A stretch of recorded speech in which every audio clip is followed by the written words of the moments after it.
দখল বেদখলের খেলায় টালমাটাল চট্টগ্রাম। কোনোভাবেই নিয়ন্ত্রণ করা যাচ্ছে না বিএনপির দখলদার নেতাদের। বিএনপির এমন বেপরোয়া মনোভাব ভাবিয়ে তুলেছে নগর পুলিশকেও। সচেতন মহল বলছে, এমন অপকর্ম দখল বেদখল খেলা বন্ধ হওয়া উচিত। অনুসন্ধান বলছে, আওয়ামী লীগের কবজা থেকে বিএনপিতে গেল এবার চট্টগ্রামের তুলা ও স্ক্র্যাপ ব্যবসা।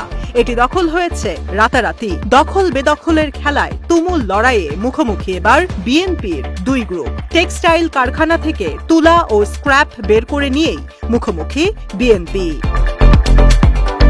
ভাগাভাগির বৈঠকে মারও খেলেন এক বিএনপি নেতা।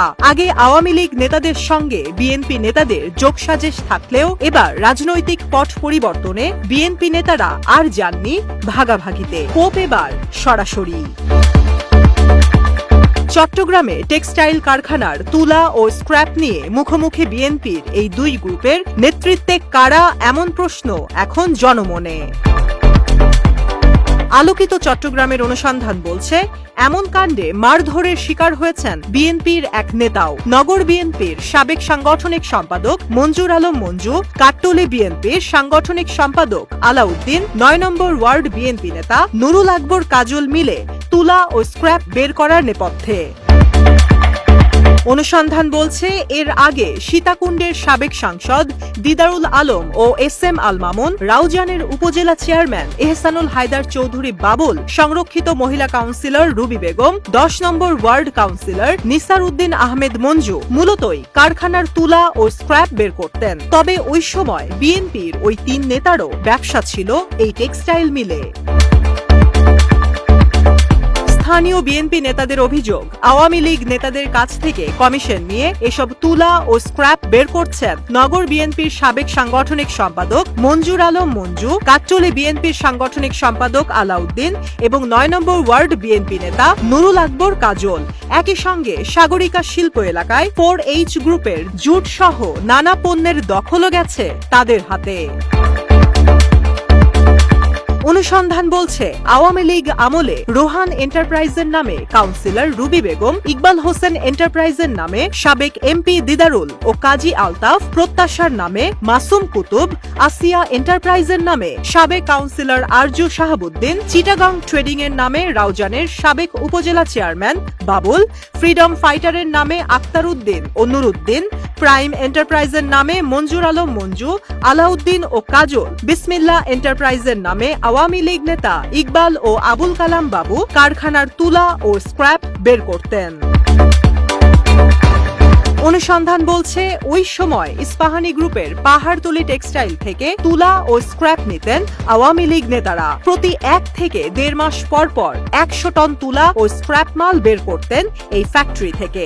তবে ৫ আগস্ট শেখ হাসিনা ক্ষমতাচ্যুত হওয়ার পর আওয়ামী লীগপন্থী কেউ আর মালামাল নিতে আসেনি। অনুসন্ধান বলছে, ১৩ সেপ্টেম্বর দুপুরে আওয়ামী লীগ নেতাদের সাথে সমঝোতা করে ৩টি ট্রাকে তুলা ও স্ক্র্যাপ নিয়ে যাওয়ার চেষ্টা করেন বিএনপির মঞ্জু আলাউদ্দিন গ্রুপ। তবে সন্ধ্যায় এসব ট্রাক ফ্যাক্টরি থেকে বের হতেই সেগুলো আটকে দেন স্থানীয় বিএনপি, যুবদল ও ছাত্র দলের নেতাকর্মীরা। পরে ঘটনার সমঝোতা করতে উত্তর পাহাড়তলী বিএনপির সাধারণ সম্পাদক হাবিবুর রহমানের সিডিএ মার্কেটের অফিসে বৈঠক হয় বিএনপির দুই গ্রুপের। বৈঠকে উপস্থিত প্রত্যক্ষদর্শী জানান, আওয়ামী লীগ নেতাদের পক্ষ হয়ে কেন এসব মাল বের করছেন জানতে চাইলে আলাউদ্দিন স্থানীয় বিএনপি নেতাকর্মীদের গালিগালাজ করেন। ওই সময় বিএনপির সাবেক নেতা মঞ্জুকে আলাউদ্দিন ফোন করার পর তিনিও উপস্থিত বিএনপি নেতাদের হুমকি দেন। এরপর আলাউদ্দিনের ওপর চড়াও হন স্থানীয় বিএনপি নেতাকর্মীরা। এর এক পর্যায়ে তারা আলাউদ্দিনকে মারধরও করেন, এমন তথ্যই বলছে অনুসন্ধান। তবে বিএনপির সাবেক সাংগঠনিক সম্পাদক মঞ্জুর আলম মঞ্জু আলোকিত চট্টগ্রামকে বলেছেন, আমার সঙ্গে কারো কোনো সমস্যা হয়নি। কারা গাড়ি আটকে চাঁদা দাবি করছে, কারা মারধর করেছে, সবই ভুক্তভোগীদের কাছ থেকে জানতে পারবেন। যাদের সঙ্গে এ সকল ঘটনা ঘটেছে তারা এই বিষয়ে মামলা করেছে। তিনি বলেন, আমি শিপইয়ার্ড ব্যবসায় জড়িত, তবে চট্টগ্রামে টেক্সটাইল মিল থেকে তুলা ব্যবসার সম্পৃক্ততা থাকলেও আওয়ামী লীগের সঙ্গে লিয়াজু করে কখনোই কোনো ব্যবসা করিনি। এছাড়া 1,20,000 টাকা লেনদেনের বিষয়েও কিছুই জানি না।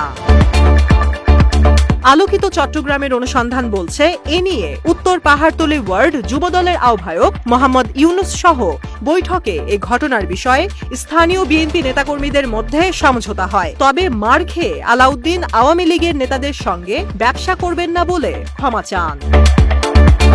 যদিও এসব অভিযোগ মিথ্যা দাবি করে কাট্টলী বিএনপির সাংগঠনিক সম্পাদক মোহাম্মদ আলাউদ্দিন আলোকিত চট্টগ্রামকে বলেন, আটকে দেওয়া 3 ট্রাক মালের মধ্যে 1 গাড়ি মাল আমার, বাকি 2 ট্রাক কার মাল ছিল তা আমার জানা নেই। আওয়ামী লীগ নেতাদের সঙ্গে আমার কোনো সম্পর্ক নেই। আমার নাম মোহাম্মদ আলাউদ্দিন। আমার মাল 1 গাড়ি ছিল, 1 গাড়ির মালের দায়িত্ব আমার, 1 গাড়ির মালের অথরিটি আমার, গাড়ি চালান আমার, আর বাকি গাড়ির ব্যাপারে তো আমি ওদের সাথে কথাও বলিনি। তিনি বলেন, 2002 সাল থেকে এই প্রতিষ্ঠানের সঙ্গে ব্যবসা করছে। কর্তৃপক্ষ পছন্দ করে বলেই আওয়ামী লীগ সরকার আমলেও ব্যবসা করতে পেরেছি। তারা সেদিন গাড়ি আটকের পর আমাকে মারধর করেছে, পরে গাড়ি ছাড়াই আমি ফিরেছি। জানতে পেরেছি অন্য 2টি গাড়ি থেকে 10,000 টাকা চাঁদা নিয়ে ছেড়ে দিয়েছে। সমঝোতা বৈঠকে মধ্যস্থতাকারী হিসেবে উপস্থিত আকবর শাহ থানা বিএনপির আহ্বায়ক গিয়াসউদ্দিন টুনু আলোকিত চট্টগ্রামকে বলেন, আওয়ামী লীগ নেতাদের মাল বের করতে গিয়ে মারধরের শিকার হন আলাউদ্দিন। তবে এই ঘটনার বিচার করে দেওয়ায় আমাদের কয়েকজনের বিরুদ্ধে অভিযোগ নিয়ে থানায় গেছেন তিনি। 3 গাড়ি মাল বের করার আগে আরো 10 গাড়ি মাল বের করেছে মঞ্জু, আলাউদ্দিন ও কাজল। প্রতি গাড়ি মালের ওপর 10% করে কমিশন নিয়ে এ কাজ করছিল তারা। স্থানীয় বিএনপির নেতারা এসব গাড়ি আটকে দেয়, এরপর গণধোলাই দেয় আলাউদ্দিনকে। এমন কথাই বলছেন উত্তর পাহাড়তলী ওয়ার্ড যুবদলের আহ্বায়ক মোহাম্মদ ইউনুস। আমরা যখন এর থেকে খবর পাইলাম মঞ্জু আলম মঞ্জু, ফকার জাল মঞ্জু, আলাউদ্দিন, ওয়ার্ড বিএনপির সঙ্গে আলাউদ্দিন, ওদের নেতৃত্বে আওয়ামী লীগের সাথে মিলে ওরা পানি থেকে মালগুলো বের করতেছে। বের করা কেন্দ্র করে বিএনপির যারা নেতা কর্মী আছে ওদের গাড়িগুলো আটকানোর পরে বা বের হওয়ার পরে উত্তেজিত ছাত্র জনতা যারা আছে বিচ্ছেদিত যারা বিএনপি কর্মী ওনাকে উত্তম মাধ্যম দেওয়া হয়েছে। অনুসন্ধান বলছে, এর আগে সাগরিকা শিল্প এলাকার 4H গ্রুপের ব্যবসায়ী নুরুল আলম নুরুর কাছ থেকে 1,20,000 টাকা হাতিয়ে নেওয়া হয় বলে অভিযোগ পাওয়া গেছে। এ ঘটনায় মঞ্জুর আলম মঞ্জু আকবর শাহ থানার বিএনপি সাধারণ সম্পাদক মঈনুদ্দিন হাসান মাইনু, কাট্টলী বিএনপির সাধারণ সম্পাদক ফরিদুল আলম ফরিদ ও সাংগঠনিক সম্পাদক আলাউদ্দিন যুক্ত ছিলেন বলে অভিযোগ তোলেন নুরু। ঠিকাদার নুরুল আলম নুরু আলোকিত চট্টগ্রামকে বলছেন, তারা আমার থেকে 1,20,000 টাকা নিয়েছেন। তিনি বলেন, চট্টগ্রাম প্রতিদিনে খবরটি প্রকাশ হওয়ার পর বিএনপি সভাপতি রফিক উদ্দিন আমাকে বাসায় ডেকে পাঠিয়েছেন, বলেছেন ফেরত দেবেন টাকা। তবে আমি এখনো যাইনি। এখন আমি পাই নাই, আমি জানি আমার ভাইরা গেছিল, আমি জানি। আলোকিত চট্টগ্রাম নিউজ ডেস্ক।